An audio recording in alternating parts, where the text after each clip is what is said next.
Queria convidar você a abrir a palavra de Deus aí em Romanos capítulo 14, 17. Na terça-feira foi muito mais à vontade. Hoje vai ser um pouquinho da homilética, porque tem uns alunos aí, né? O professor de homilética também, aquela coisa toda. A gente vai tentar melhorar um pouquinho, né? No tradicional de quem fez teologia, né? Vamos lá. Romanos capítulo 14, um versículo só, 17. Vocês me perdoem que vai ficar tiripõe, não tem jeito com esse óculos. 14, versículo 17. Muito simples, que você pode repetir até comigo. Porque o reino de Deus não é comida nem bebida, mas justiça, paz e alegria no Espírito Santo. Pode ser maior, de novo, mais bonito, vamos lá? Porque o reino de Deus não é comida nem bebida, mas justiça, paz e alegria no Espírito Santo. Amém? Feche seus olhos mais uma vez, vamos orar ao Senhor. Pai amado, Pai querido, nós te louvamos, te exaltamos, como é maravilhoso estar na tua casa, na tua presença.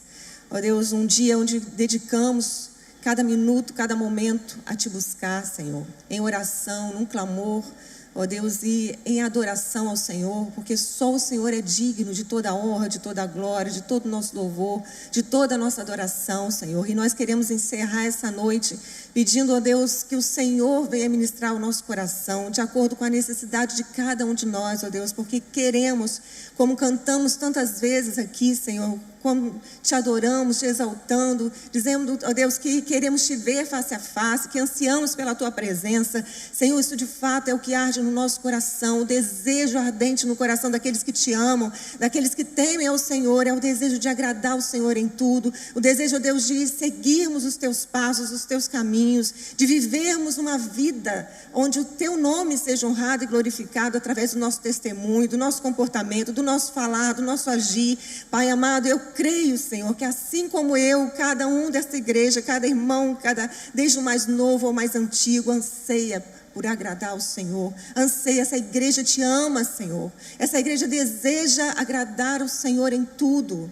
Eu creio nisso, Pai amado. E com esse entendimento que eu peço ao Senhor, ó Deus, que ministre ao nosso coração nessa noite, porque eu sei que palavra humana não transforma nada. Palavra humana, ó Deus, por mais que haja empolgação, ela pode gerar por um momento, mas a transformação só o teu Espírito Santo, só o Senhor, ó Deus, que pode transformar nossa vida, o nosso caráter, os nossos comportamentos. Só o Senhor tem poder, ó Deus, de mudar aquilo de ruim que há em nós, aquilo que precisa, que é necessário ser transformado. Então eu te peço, Espírito Santo, tenha liberdade de agir na nossa mente, no nosso coração, gerando transformação no nosso caráter, gerando transformação na nossa vida, no nosso falar. Pai, nós desejamos ansiosamente pela tua presença, e sabemos que a tua presença é para aqueles que te buscam, para aqueles, ó Deus, que, como a tua palavra ensina, desejam viver uma vida reta, íntegra, daqueles que amam e temem ao Senhor. E sabemos que sem o Senhor nada podemos fazer, como diz a tua palavra. Precisamos do teu auxílio em tudo, Senhor. Então ministra-nos nessa noite, gere em nós um desejo ardente por agradar ao Senhor em todas as áreas da nossa vida. Eu te louvo, te adoro e te agradeço, e em nome de Jesus oramos. Você pode dizer amém? Amém. Se esse é o desejo do seu coração, se o desejo do teu coração é agradar ao Senhor, eu quero que você preste atenção nessa mensagem, porque eu sei que Deus vai falar de forma individual com cada um de nós. Porque ainda que todos de alguma forma precisamos ter certos comportamentos em nós, né, moldados, eu sei que tem áreas da nossa vida, na minha vida, que é diferente na área de outro, certo? Somos indivíduos, Deus nos fez assim, com comportamentos diferentes, com até temperamentos diferentes, não é assim? Então, fique atento àquilo que Deus quer falar ao seu coração. Eu amo Mateus 6,33. Aliás, você pode ficar com a sua Bíblia aberta aí, que nós vamos passear um pouquinho, tá bom? Em Mateus 6, versículo 33, Vamos lá. Diz: buscar em primeiro lugar o reino de Deus e as demais coisas vos serão acrescentadas. E todas as vezes que eu leio Mateus 5, 6 e 7, que fala sobre o Sermão do Monte, eu sempre penso, se não houvesse mais nenhum trecho na Bíblia, ali já diria exatamente como nós precisamos viver para agradar o Senhor, o que o Deus espera de nós, porque Jesus, nesse tempo, ele está ensinando aos seus discípulos a respeito daquilo que é importante.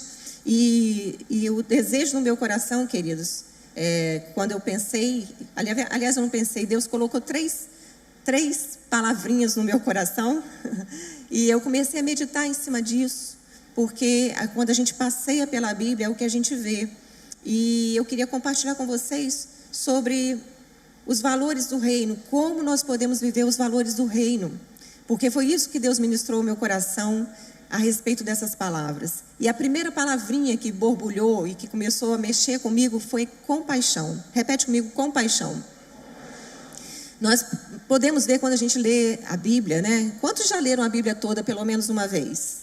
Muito bem. Quem está lendo a Bíblia anual esse ano? Muito bem. Se você ainda não leu, você pega lá um panfletozinho que a gente tem com o desafio de leitura bíblica todo ano, porque a palavra de Deus, ela é viva e ela vai se renovando sempre na nossa vida. À medida que a gente vai lendo, a gente vai aprendendo, e mais do que aprender, até para transmitir para as pessoas, é aquilo que ela vai moldando em nós, aquilo que ela vai tirando, aquilo que ela vai colocando, aquilo que ela vai transformando na nossa vida. E esse é o papel da palavra de Deus, é isso que ela faz. Então nós precisamos ler a Bíblia. Leia a Bíblia todo dia, amém? Ore antes, durante e depois. Eu vivo falando isso, né? Então, a compaixão, todas as vezes que eu olho o Novo Testamento, lá a palavra de Jesus, eu vejo como ele se compadece, né? Que coisa linda que Jesus faz. Ele olha para as pessoas. Olha lá comigo, Mateus 9, 35. Mateus, capítulo 9.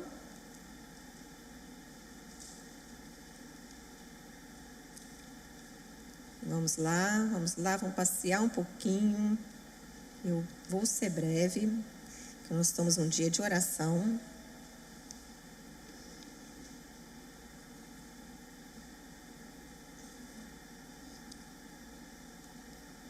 Mateus 9, 35. E Jesus percorria todas as cidades e aldeias, ensinando nas sinagogas, pregando o evangelho do reino e curando todo tipo de doenças e enfermidades. Ao ver as multidões, Jesus se compadeceu delas, porque estavam aflitas e exaustas como ovelhas que não têm pastor. Querido, Jesus olhou para aquela multidão. Ele já tinha curado, ele já tinha expulsado o demônio, ele já tinha feito um monte de coisa, né? Muitos milagres Jesus fez nesse período. Quando, se você ler o texto antes, você vai ver. E chega um momento que ele vê as pessoas aflitas, perdidas, como ovelhas que não têm pastor. E aí olha o que ele fala no final. Ele diz assim, diz aos seus discípulos: a seara é grande, mas os trabalhadores são poucos. Por isso, peçam ao Senhor da seara que mande trabalhadores para a sua seara. Então ele olha para a necessidade daquele povo e ele tem compaixão, ele se compadece dela. E se compadecer, o que é se compadecer, né? Às vezes a gente ouve muito compaixão, e o que é se compadecer? É você sentir a dor da pessoa, é você olhar e desejar fazer alguma coisa, você sofrer com aquele que está sofrendo, você procurar olhar para aquela pessoa que está chorando e se compadecer dela. E Jesus olhou para a multidão que ele curou, que ele expulsou o demônio, que o acompanhava por onde ele ia, e ele se compadeceu dela. Isso são vários textos. Mateus 18, 21, conta a história também de um servo, e essa história eu até queria ler com vocês, mas eu não quero demorar muito, porque eu entendo que o que você vai precisar, Deus vai falar ao seu coração. Mas esse texto de Mateus 18, 21 conta a história de um servo que ele é perdoado. Se você abre sua Bíblia aí, se você puder. A história é tremenda, porque ela é um puxão de orelha para nós, porque esse cara é perdoado de uma dívida enorme. E aí, no final das contas, ele pega o conservo dele, que era aquele que trabalhava para ele, e ele faz o quê? ele não tem a mesma compaixão que o rei teve com ele, que aquele de quem ele devia tanto o perdoou. E assim é a nossa vida, queridos. Nós precisamos viver, se queremos viver como Jesus, se queremos agradar ao Senhor, nós precisamos aprender a nos compadecer das pessoas. Nós precisamos olhar para o nosso próximo com amor. Nós precisamos disso, querido. E a outra palavrinha é a compaixão, a misericórdia, que em algumas, você pode perceber em alguns lugares como se fosse a mesma palavra, né? Compaixão e misericórdia, como se referisse à mesma coisa. Mas existe uma diferençazinha que nessa mistura toda, na questão da prática. Eles chamam da misericórdia como se fosse a prática da compaixão. Então eu olho para quem está sofrendo, porque eu posso olhar para quem está sofrendo, até desejar ajudar, mas eu posso ficar na minha, não é? Eu olho as pessoas às vezes distante, eu posso continuar ali triste porque fulano está triste, mas eu posso simplesmente só ter compaixão, mas não fazer nada. E aí onde entra a misericórdia, como se a misericórdia fosse, na verdade, a ação da compaixão. Eu olho para a pessoa e eu vou agir em favor dela. Eu vou agir, e uma das ações da misericórdia, que é muito importante, queridos, é justamente o perdão. E nós temos muita facilidade, que foi o que eu compartilhei com as irmãs, né? Nós temos muita facilidade em olhar para pessoas, às vezes, distante de nós, como nós temos o nosso culto de missões, toda primeira quarta do mês, e nós ofertamos, né? E esse ano eu estou muito feliz, porque nós realmente estamos vivendo o ano da entrega, estamos dando mais do que demos nos últimos anos, e nós enviamos recursos para eles. Nós podemos olhar, como o meu marido falou, sobre a vida do pastor Silvio, né, nas meninas do Nepal, o quanto é importante o trabalho que eles fazem lá, de impedir que essas meninas hoje cheguem ao tráfico, né, cheguem à prostituição, porque muitas delas já foram resgatadas antes de serem vendidas, quando há mais de 20 anos não era assim. Mas nós podemos olhar para essas pessoas e desejar ajudá-las, e orar por elas, e enviar um recurso financeiro por elas. Mas às vezes é muito mais fácil a gente fazer isso olhando para longe. E eu queria chamar a atenção da nossa igreja, eu queria chamar a atenção, que foi o que Deus chamou a atenção no meu coração, e chamar a atenção do povo dele, que nós precisamos, queridos, ter compaixão e misericórdia daqueles que estão perto de nós. Quando Jesus fala do amor ao próximo, esse próximo, querido, que nós precisamos ter compaixão e misericórdia, começa dentro de casa. E o que me chamou a atenção foi justamente por isso, porque a gente percebe que dentro de casa isso tem faltado. São esposas que não têm compaixão do seu marido e nem exercem a misericórdia. É o marido que não tem compaixão da sua esposa e nem exerce a misericórdia. São filhos que muitos deles conhecem a verdade, estão aqui na igreja levantando as mãos, adorando ao Senhor, mas chegam em casa, são rebeldes com seus pais, que sequer conhecem a palavra. Então, se nós queremos viver o que Cristo tem para nós, se nós queremos viver os valores do reino, e que palavra tremenda hoje de manhã que está assim, borbulhando também na nossa mente, no nosso coração, daqueles que querem agradar ao Senhor, aquilo que Deus fala sobre exortar, chamar atenção. A Bíblia diz que Deus corrige aquele que ama, assim como o pai corrige o filho a quem quer bem. Então, todas as vezes que nós somos exortados a algo, que nós somos chamados a atenção, é porque Deus de fato nos ama e quer nos alinhar como igreja, quer nos alinhar como família. Então preste atenção em mim. O terceiro ponto, porque já baguncei tudo, a homilética, esquece, alunos de teologia, por favor, meu professor de homilética, vai lá para o escritório, fica quietinho lá, já bagunçou tudo. A terceira é amor com firmeza. Jesus, ele era amoroso, mas ele não era um banana. Ele não era daqueles que passam a mão na cabeça, né? Deus corrige aquele que ama, assim como o pai disciplina ao filho a quem quer bem. E a gente tem percebido também nisso, queridos, é o desafio que é para essa modernidade, né? Eu já pedi perdão aos meus filhos pelos erros que eu cometi com eles. Mas foi tão gostosa a nossa viagem. Nós viajamos esses dias para um casamento e fomos os 4, a gente batendo papo, né? E assim, agradecendo pela disciplina. É claro, não existem pais perfeitos. Não existem, viu, filhos? Não existe pai perfeito. Você pode olhar para o pai de alguém e falar assim, eu queria que o pai... Não faz essa bobagem não. Seu pai é aquilo que Deus tem para você e você pode ser um filho melhor para o seu pai. Agora, a disciplina tem que ser feita com amor. Alguns pais têm deixado a disciplina de lado. Você, pai, precisa disciplinar o seu filho. A Bíblia nos chama a atenção disso. Deus nos chama a atenção disso. Disciplina o seu filho com amor. Foi aí que eu errei algumas vezes, que eu lembro que a mamãe falava assim, você pode até bater, mas bate depois que a raiva passar, né? Às vezes a gente batia, a gente não, eu, né? Ainda bem que meu marido era maravilhoso, gente, ele é bravo, mas ele me ajudou muito, né? O pessoal olha, acha que eu sou mansinha assim, mas ele me ajudou muito, que eu era mansinha até ter filho, tadinhos, né? Depois que eu tive filho eu fiquei brava, eu descobri uma braveza, né? Eles são maravilhosos, mas o que eu estou querendo chamar a sua atenção, queridos, é porque esse amor com firmeza, ele precisa ser manifesto na nossa vida em todas as áreas, como igreja, como família, como irmãos em Cristo, em todas as áreas. Então preste atenção aqui, esquece a homilética e preste atenção em mim aqui. Quando a gente olha para a vida de Jesus, a gente vê ele olhando para as pessoas com compaixão, sentindo a dor e o sofrimento daquelas pessoas. E não só isso, ele não só ficava mirando isso não, mas ele agia em favor das pessoas. Olha aqui para mim, você tem agido em favor do seu marido, esposa? Você tem sido a auxiliadora que Deus chamou para ser? Porque Deus nos fez assim, homem e mulher, a imagem de Deus, somos todos a imagem de Deus. Mas ele nos fez como auxiliadoras, ajudadoras desses homens.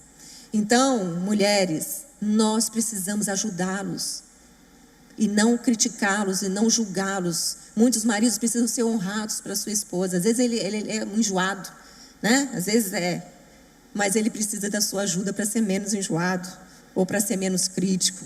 Seja paciente, seja sábia, peça a Deus sabedoria. Ele mesmo fala, pede que Deus dá.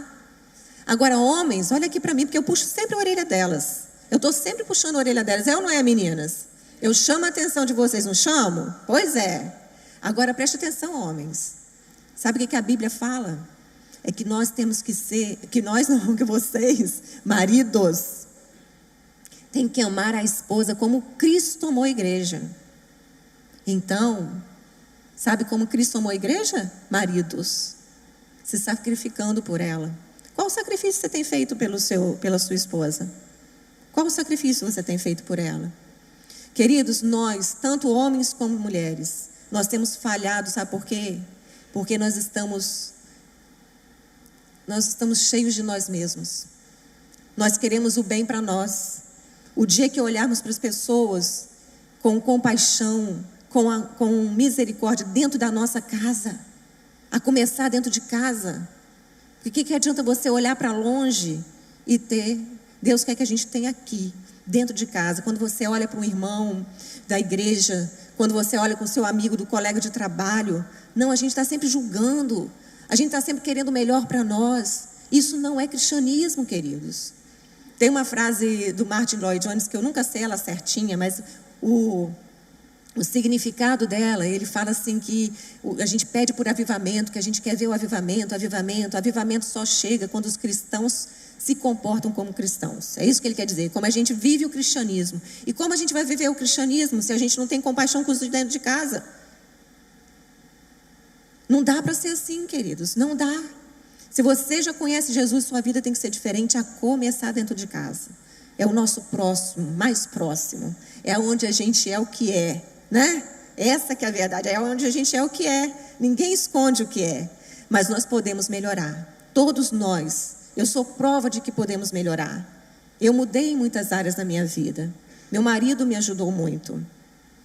Na minha impaciência, em muitas áreas. Então, nós podemos melhorar. Se ajudarmos os outros, tivéssemos esse desejo. E exercer, queridos, o perdão. Porque tanto na compaixão, quando a gente fala sobre compaixão, sobre misericórdia, o perdão é quando a gente fala de misericórdia, a gente tem que se preocupar em aliviar, em ajudar as pessoas, mas é o perdão que às vezes é o mais difícil, né? Porque a gente espera, a nossa expectativa está no outro. Se o outro fizer, eu faço. Se o meu marido, porque tem gente que vai para casa e vai falar assim: você viu? A pastora falou que você tem que me amar como Cristo amou a igreja. Por favor, né, meninas? Não façam isso, tá bom? Não façam isso. Simplesmente sejam as auxiliadoras que eles precisam. Maridos, também não é para chegar para falar: você tem que fazer isso, você tem que fazer aquilo, você tem que me ajudar. Não. É simplesmente seja o que o Jesus te ensinou a ser. Se nós nos comportássemos, gente, nós estamos preocupados demais com o outro. Com o que o outro tem que fazer, com o que o outro tinha que ser, com o que o outro tinha que corresponder. Nós precisamos começar a mudança. Tem um livrinho que eu emprestei até hoje, e todas as vezes que eu penso nisso, eu me lembro desse livro, que fala sobre o poder da mulher que ora, da esposa que ora. Quando eu abri esse livro, provavelmente foi numa das crises nossas de casamento, meu amor, que eu adquiri o livro, né? E aí eu li esse livro na introdução, porque eu queria saber, né, como que vai mudar ele, né? O que tem que fazer para mudar, como eu vou orar para mudar. Aí a introdução me quebrou. A introdução do livro já disse para mim assim: esquece o que ele tem que mudar e mude você. Basicamente isso. Se nós estivermos preocupados em agradar a Deus, se o nosso desejo mais profundo, mais ardente, igreja, for agradar o nosso Deus, nossos comportamentos vão ser mudados e as pessoas ao nosso redor vão corresponder de maneira diferente. Pais, a Bíblia diz que vocês têm que corrigir os filhos, sim. Filhos, sabe qual a palavra de Deus para você? Quantos jovens, adolescentes, ou filhos adultos, porque tem adultos que não se comportam como criança com seus pais. A Bíblia diz: honra a teu pai e a tua mãe, para que se prolonguem os seus dias na terra que o Senhor teu Deus te dá. Tem promessa, é o primeiro mandamento com promessa, queridos. Nós precisamos aprender a honrar os nossos pais. E se você não tem os seus pais vivos mais, e você foi um filho rebelde, talvez você esteja sofrendo consequências dessa rebeldia sua.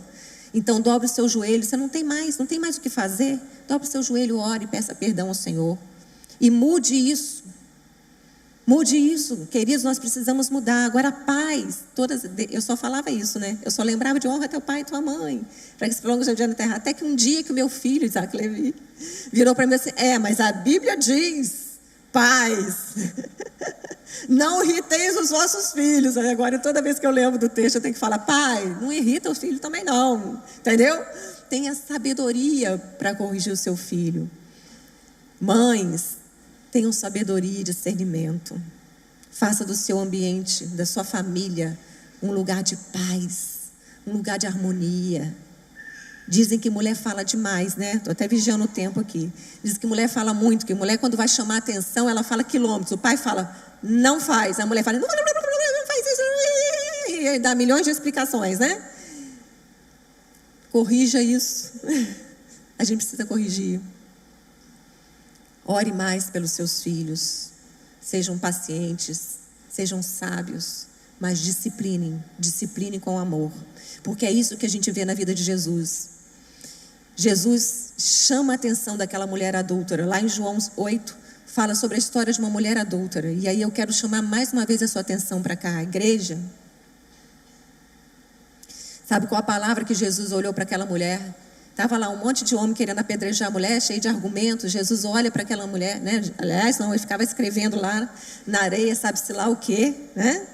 E aí ele olha, de repente ele olha, insistem com ele para ele dar uma resposta, porque queriam pegar ele em alguma, pegar ele em alguma falta, em alguma falha. E como sabia que ele também já tinha, como é que fala, andava com publicanos e pecadores, na verdade eles andavam com Jesus. E Jesus perdoava, e Jesus ensinava a respeito dos erros dele, não punia como a lei queria. Ele pega e fala, eles insistem com Jesus, e aí Jesus simplesmente olha para eles e fala assim: aquele que não tiver pecado, atira a primeira pedra. E aí eu queria chamar a atenção, igreja, quando você sabe de um irmão que pecou, você é o primeiro a tirar a pedra? aprenda a ter misericórdia dessa pessoa e orar por ela. Sabe por quê?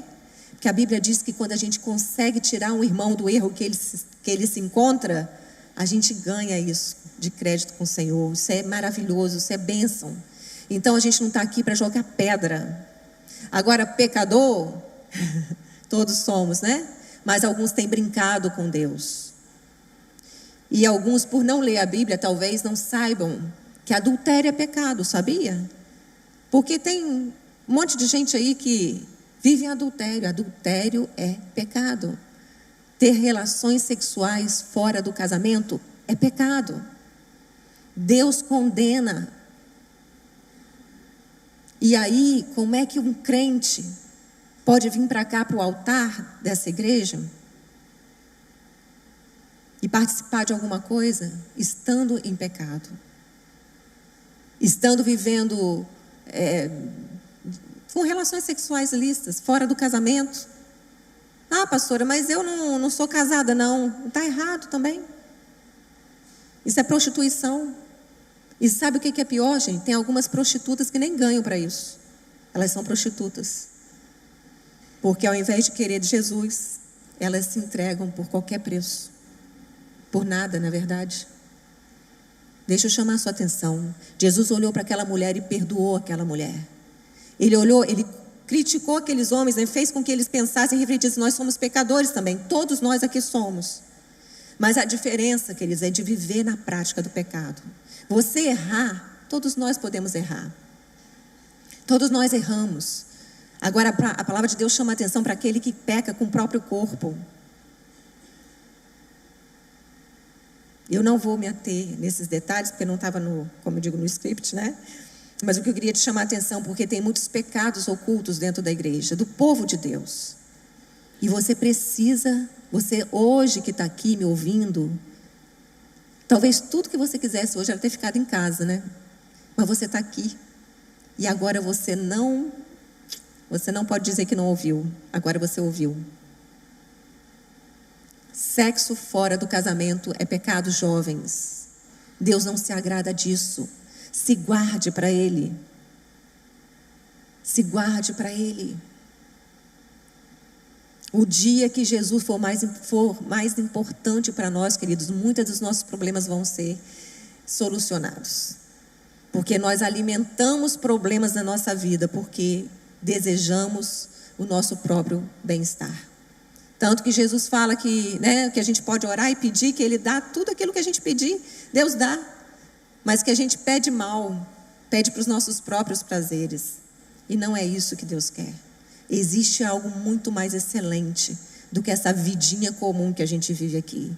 Existe uma eternidade para viver com Cristo. Mas só vive essa eternidade com Cristo aqueles que vivem aqui com Ele. Então nós precisamos, igreja do Senhor, mudar os nossos comportamentos. Nós precisamos aprender a perdoar, aprender a pedir perdão. Nós precisamos mudar, porque um cristão, sabe o que é um cristão? Pequeno Cristo, né? Isso foi uma chacota que fizeram, né, na época, né? A primeira vez que chamaram de cristão. Mas nós somos cristãos, nós seguimos o Cristo. E como nós ouvimos hoje pela manhã, de forma tremenda, Ele se sacrificou por nós. Jesus sofreu tudo e a gente não quer sofrer nada. A gente quer que as pessoas paguem na mesma moeda aquilo que elas fizeram de ruim com a gente. Isso não é cristianismo não, queridos. Pode ser qualquer coisa menos cristianismo. Cristianismo é perdão. Cristianismo é olhar para o próximo e sentir a dor dele. É olhar para ele e falar assim, poxa, ele não tem Jesus. Ele agiu errado comigo, mas ele não tem Jesus. Não, você quer se vingar do cara que nem crente é. Então a gente precisa aprender a viver uma vida que agrade ao Senhor, queridos. E ainda falando aqui sobre a firmeza de Jesus, né? Além dos pecados ocultos que existem, que a gente não sabe, né? Além da rebeldia de filhos que a gente volta e meia vê, além de problemas entre marido e esposa, nós precisamos exercer esse amor todos os dias, por onde quer que nós passemos. E eu queria, assim, desafiar você a viver isso de uma maneira mais prática na sua vida. Porque se você quer viver os valores de Deus, os valores do reino de Deus, que é justiça, paz, alegria, tem muita gente sofrendo, queridos, de angústia, de tristeza, de depressão, de ansiedade, porque não tem vivido dessa forma, porque tem sido egoísta, porque tem sido vaidoso, por causa do orgulho, por causa da soberba. E aí você acha que o seu problema é o outro. Não é. O problema está em você. O dia que a gente entender isso, queridos, os nossos problemas mudam. O dia que eu entendi isso no meu casamento, a minha vida mudou. Porque às vezes o que eu queria é que ele visse que eu estava chorando do lado na cama. Ele visse que eu estava sofrendo. O dia que eu aprendi a olhar para Deus como suficiente na minha vida, meu marido é super importante na minha vida. Não tem nem palavras para dizer o quanto eu te amo, meu amor. Você é o presente de Deus para a minha vida.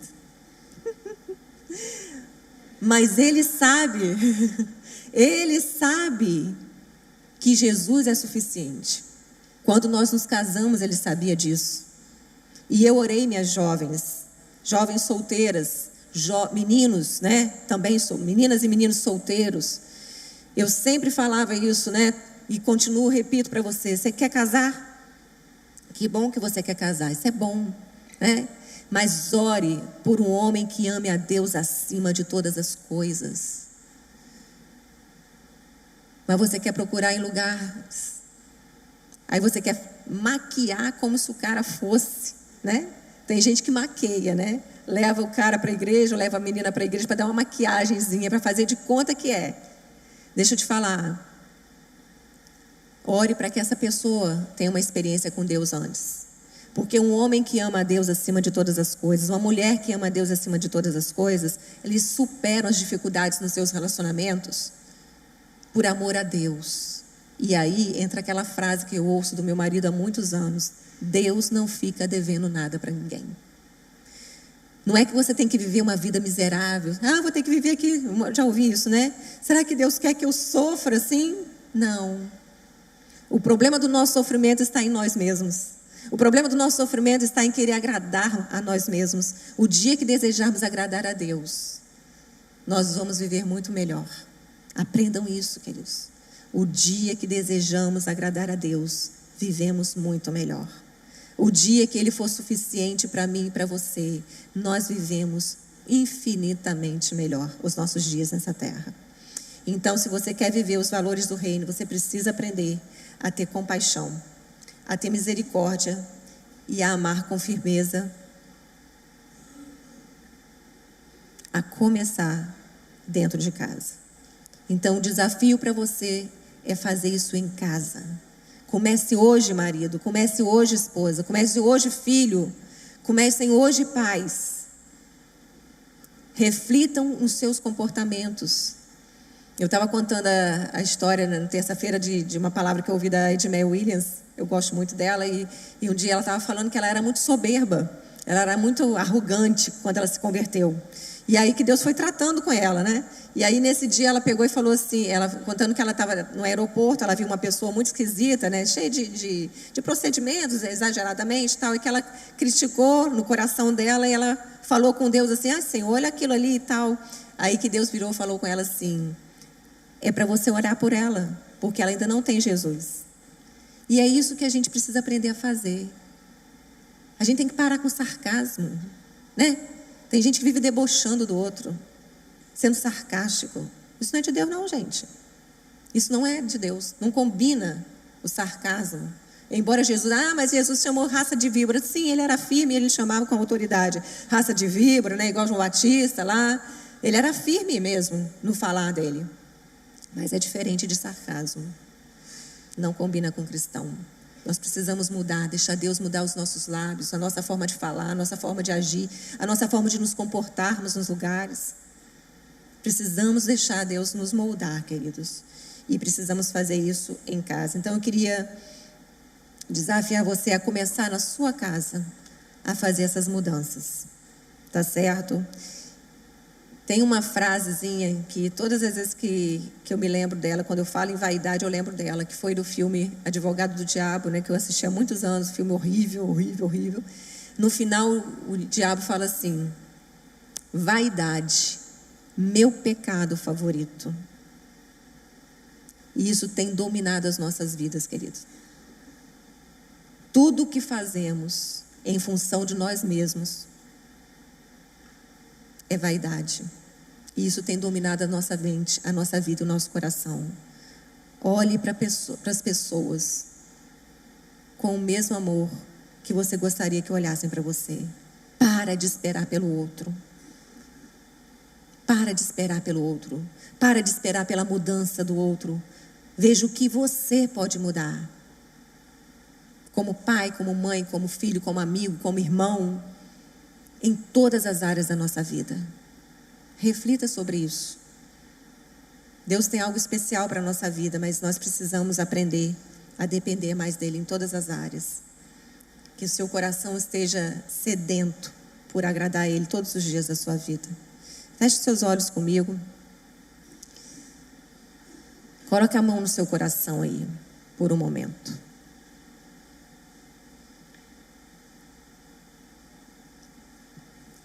Se essa palavra não falou nada com você, talvez tenha sido só para mim. Mas eu creio que se você for honesto com você, consigo mesmo, você vai perceber que tem áreas na sua vida que precisam ser ajustadas. A angústia, a depressão, tem atormentado a vida de muitas pessoas. E tem atormentado por conta da vaidade. Tem atormentado por causa do orgulho. Tem atormentado por causa de qualquer outra coisa que nos faz olhar para nós mesmos. Senhor, eu quero, assim como os meus irmãos, colocar minha vida diante do Senhor, ó Deus, e te pedir que o Senhor nos quebrante. Que o Senhor, ó Deus, nos faça enxergar em nós mesmos aquilo que precisamos mudar. Deixar o Senhor trabalhar em nós, ó Deus. As nossas necessidades, Senhor. De transformação, de mudança, de caráter, meu Deus. Transforma, Senhor, o nosso caráter, para que possamos refletir a Tua luz, para que possamos de fato ser luz do mundo, sal da terra. Perdoa, Senhor, os nossos pecados.